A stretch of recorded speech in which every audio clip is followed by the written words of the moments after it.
cannot be here. Group therapy met one more time before the semester's end. I had missed several weeks of sessions.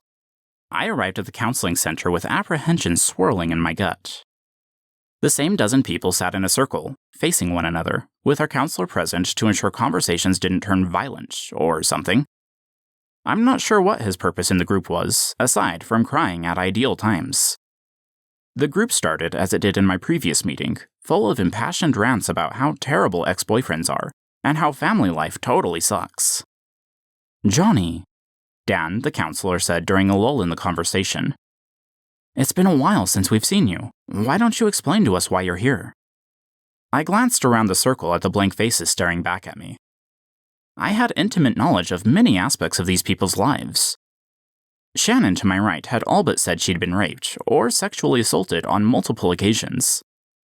Amy had trust issues. She expected all the men in her life to leave her. Nia's dad was sick. She wanted to visit him, but the last time they had spoken, he threatened to kill her if she ever came around again. Aaron didn't know if he would ever get into his theater program. By credits, he was a senior, but he had been rejected twice from the program. Ryan didn't believe in the church anymore and felt stressed about renewing her ecclesiastical endorsement. And there I sat. None of them knew anything about me. They didn't know I had been sexually assaulted and struggled with the same trust issues as Amy. None of them knew I had destroyed my relationship with the only person I had ever loved and cut off communication with him.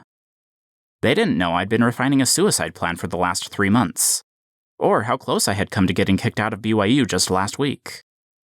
I didn't want them to know any of this. There was, however, one thing they could help me with, but first I needed to come out. I'm gay.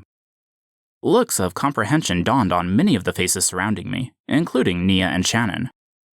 "I think that's cool," Shannon said. "Do you date men?" My absurd desire to laugh turned into a shrug. "I've been on dates. Like, I'm careful not to do anything to break the honor code, but the dates I've been on have been nice." I was walking a fine line between honesty and covering my ass. Dan was nodding in approval. "There's 11 of us in this room, and you don't know us all that well. I'm impressed you were able to come out to us all. It shows a lot of maturity and bravery." I waved my hand. "It's just tricky because I'm trying to learn if I want to be with a man or a woman. I just want to figure it out, but that means dating men and women. I just feel like I can't date, you know?" "But," Shannon said, "I want you to be able to date." She spoke with such a sincere tone of voice that I felt both touched and amused by her response. I appreciated her support. I wanted me to be able to date too. It seemed, however, a youthfully naive wish. One of the guys in the group, Dallin, leaned forward. He had wiry brown hair and black-rimmed glasses. "It's obviously not something I've dealt with, but I can imagine that's hard." "Thanks? Leave it to a straight man to contribute just enough to ensure no one suspects him of being gay." Nia shifted, and I felt apprehensive. She was often opinionated about the problems in other people's lives. More than once, she had declared that she was better at solving other people's shit than her own. "What's your goal? You want to date men?" Her voice was calm, respectful, controlled. "Yeah." "Then you legit cannot be here." Her tone and the look in her eyes made her look like a bad news bearer, hoping not to get punished for delivering the truth.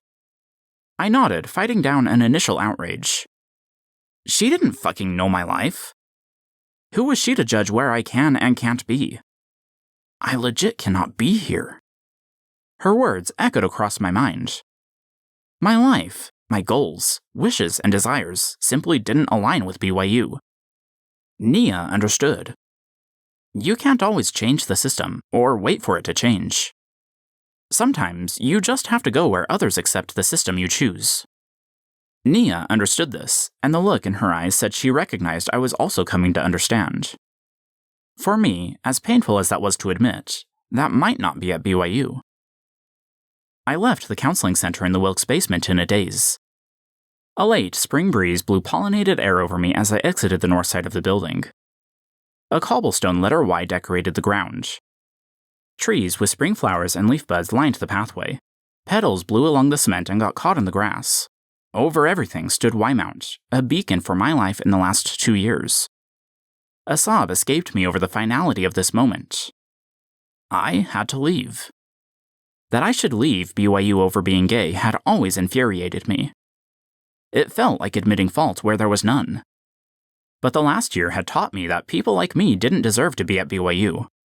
Not because we were unworthy, but because powerful interests within the church were unwilling to provide adequate space for us to exist. The only acceptable life for a person like me was just to slip off into the distance and quietly fade into total obscurity, and maybe die if I would be so kind. I refused to do that. Even so, BYU was not for me, and my understanding about why had to come over time. It wasn't right or fair that I had to leave, yet BYU was not a place of growth for someone like me. Everyone makes mistakes when learning to date and form relationships. BYU created a space where learning those valuable lessons was a threat to my education. And it's very easy to make mistakes under such conditions. Here I was on some bullshit quest for self-actualization, but you can't become yourself without a semblance of safety and stability. So yes, I stubbornly ignored voices screaming at me to leave. But that was a realization I needed time to accept. I had to leave for the right reason. And the right reason was a new chance at growth. I would live a great fucking life, and that would be my revenge. The next day, a knock sounded on my apartment door. I emerged from my room, peering down the hall. My roommates were out, busy with the end of semester and school year. I hope this isn't from the ward, I thought, venturing from my room. The door opened at my pull. Mason stood on the other side, dressed for summer and looking entirely too optimistic. Hey, how's it going? Oh, fine. I left the door open and retreated to the kitchen, trusting Mason to follow. Just wrapping everything up, I guess. I get that. Mason trailed after me into the apartment. I've been so swamped this year with finals, it's not even funny. That sucks. I hate it when things aren't funny. I slid into a chair at the kitchen table. Mason leaned against the counter, looking at me. Anyway, I just wanted to touch base with you and see what your summer plans are. Just work, I guess. Yeah? Mason's voice transformed into expectation. Where are you planning on working? I shrugged. Still need to apply. Well, have you thought about coming out and selling again? A scoff escaped me before I could censor my reaction. In Oregon? I've been talking to our boss from last year, and he's wanting to expand in other places. Mason had this way of presenting his ideas like they were totally rational and a great opportunity for all involved. He wants me to be a manager, and my team gets to choose between Nebraska and Michigan. That's great, I said without inflection. Congratulations. It'll be awesome. It's new turf, so we can probably get a lot of sales. I want to pass 150 this summer. That's a great goal. Oh, and since Jones is getting married, we can probably get you into our apartment next school year. I looked at Mason with baffled eyes, surprising even myself by how little I cared. I'm not coming back next year. Mason's brow compressed. Coming back where? BYU? I said. It's just not going to work out. 1,000 responses flitted over Mason's face, the look of a salesman trained in overcoming obstacles. Well, how about summer then? I winced. Honestly, I hated last summer. I would much rather have a normal job, even if it means less money. So you're just gonna work here over the summer and then leave the school? Probably. Why are you leaving? Mason said. We're about to get into the business school. My head shook, dropping in shame. I'm about to get kicked out of this place if I so much as breathe wrong. No matter what ward I move into, my next bishop will know exactly what happened.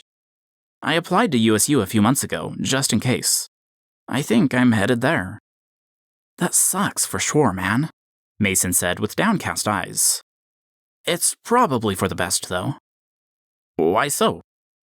We all agreed to the honor code, but so many people come here with no intention of following it. I didn't come to BYU to break the honor code.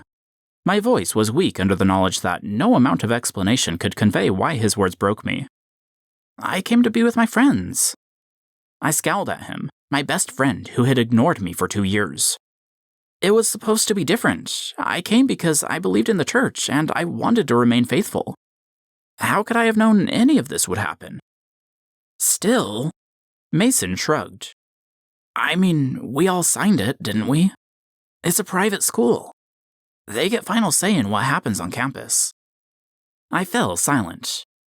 Mason's words implied it was so simple. Just follow the honor code. We all agreed to it. So, it was my fault. My fault because I couldn't stomach the idea of marrying a woman.